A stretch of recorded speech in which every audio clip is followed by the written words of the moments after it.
Атамбаев, ғылым таппай мақтанба.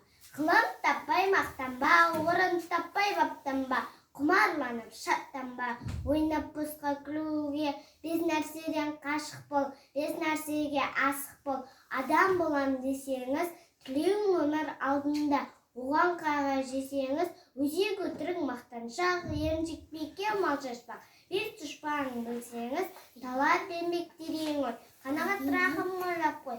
Без асыл іс көнсеңіз, жамандық көрсең нафіретлі, суытып көңіл тисаңыз, жасылық көрсең үйретлі.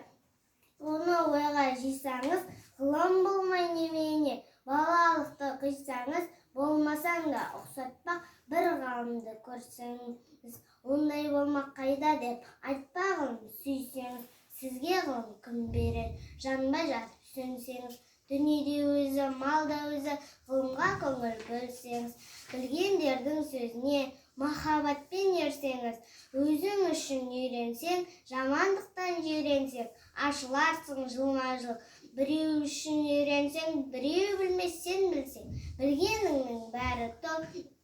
Сөзіне қарай кісіні ал, кісіге қарап сөз алма. Шын сөз қайсы біле алмай, әр нәрседен құр қалма. Мұны жазған білген құл, ғұламақи Дауани. Солай депті ол шыншыл, жас уақытта көңіл